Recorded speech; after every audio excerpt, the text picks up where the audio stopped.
ಧನುರ್ರಾಶಿ ದೇಹಾಲಸ್ಯ ಇವತ್ತು ತುಂಬ ಇರುತ್ತೆ. ಅಂದರೆ ಯಾವ ಕೆಲಸಕ್ಕೂ ಕೂಡ ಮನಸ್ಸಿಲ್ಲದೆ ಇರತಕ್ಕಂಥದ್ದು. ಸ್ವಲ್ಪ ವಿಶ್ರಾಂತಿಯನ್ನು ಮಾಡೋಣ, ನಿದ್ದೆ ಮಾಡೋಣ ಅಂತ ಹೇಳಿ ಅನಿಸುವಂಥದ್ದಾಗತ್ತೆ.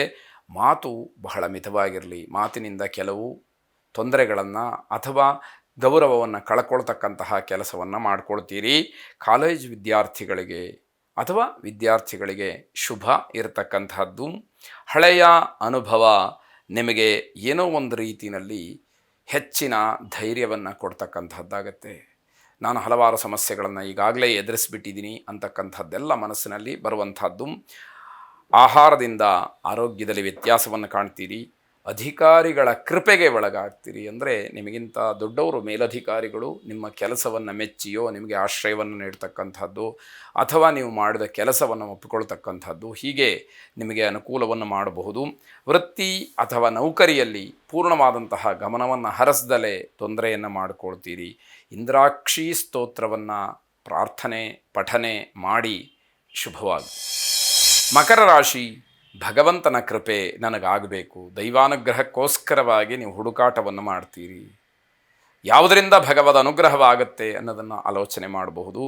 ಸರ್ಕಾರಿ ಕೆಲಸಗಳು ಕಾರಣಾಂತರದಿಂದ ವಿಳಂಬವಾಗುತ್ತೆ. ಇದರಲ್ಲಿ ಅಚ್ಚರಿ ಏನಿಲ್ಲ. ಆದರೂ ಕೂಡ ನಿಮ್ಮ ಪಾಲಿನ ನಿಮ್ಮ ಭಾಗದ ಫಲ ಅದು ಅನ್ನುವಂಥದ್ದು ಗೊತ್ತಾಗಬೇಕು. ದಾಂಪತ್ಯದಲ್ಲಿ ವೈಮನಸ್ಯ ಉಪಶಮನವಾಗ್ತಕ್ಕಂಥದ್ದಿದೆ.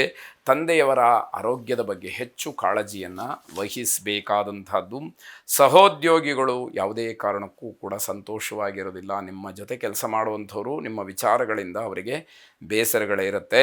ವಿದ್ಯಾರ್ಥಿಗಳಿಗೆ ಉತ್ತಮವಾದಂತಹ ಫಲಿತಾಂಶಕ್ಕೆ ಅವಕಾಶಗಳಾಗತ್ತೆ. ಕುಲದೇವತಾ ಆರಾಧನೆ, ಕುಲದೇವತಾ ಪ್ರಾರ್ಥನೆಯನ್ನು ಮಾಡಿ ಶುಭವಾಗಿ.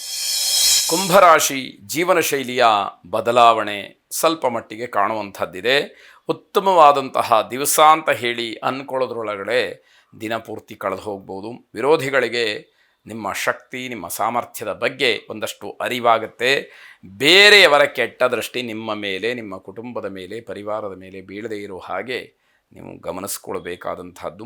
ವ್ಯಾಪಾರ ವ್ಯವಹಾರಾದಿಗಳಲ್ಲಿ ಇರತಕ್ಕಂತಹ ಸಮಸ್ಯೆಗಳಿಗೆ ಪರಿಹಾರ ಸಿಕ್ಕುವಂಥದ್ದಿದೆ.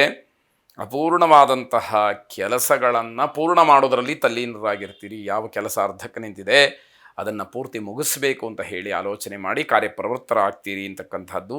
ಗಣಪತಿಯನ್ನು ವಿಶೇಷವಾಗಿ ಪ್ರಾರ್ಥನೆ ಮಾಡಿ ಶುಭವಾಗಿ. ಕೊನೆಯದಾಗಿ ಮೀನರಾಶಿ, ಆರ್ಥಿಕವಾಗಿ ತುಂಬ ಅನುಕೂಲಕರವಾದಂತಹ ದಿವಸ ಇದು.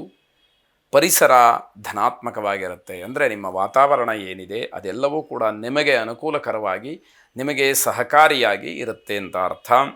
ಕುಟುಂಬದವರ ಸಹಕಾರ ಎಲ್ಲ ಕೆಲಸಗಳಲ್ಲೂ ಹಾಗೆ ಎಲ್ಲ ವ್ಯವಹಾರದಲ್ಲೂ ಕೂಡ ಸಿಕ್ಕುವಂಥದ್ದಾಗುತ್ತೆ. ಸಾರ್ವತ್ರಿಕವಾಗಿ ಖರ್ಚು ಹೆಚ್ಚಾಗ್ತಕ್ಕಂತಹ ದಿವಸ. ತಂದೆ ತಾಯಿಯರ ಆರೋಗ್ಯದ ಬಗ್ಗೆ, ಹಿರಿಯರ ಆರೋಗ್ಯದ ಬಗ್ಗೆ ಹೆಚ್ಚು ಗಮನವನ್ನು ಕೊಡಬೇಕಾದಂಥದ್ದು. ಸರ್ಕಾರಿ ನೌಕರರಿಗೆ ವರ್ಗಾವಣೆಯಾಗತಕ್ಕಂತಹ ಸೂಚನೆ, ಆ ಸಾಧ್ಯತೆಗಳು ಹೆಚ್ಚಾಗಿ ಇರುವಂಥದ್ದಿದೆ. ಹಣ ಹೂಡಿಕೆಯಿಂದ ಲಾಭವಾಗುತ್ತೆ. ಐಶ್ವರ್ಯ ಲಕ್ಷ್ಮಿಯ ಆರಾಧನೆಯನ್ನು ಪ್ರಾರ್ಥನೆಯನ್ನು ಮಾಡಿ ಶುಭವಾಗಿ.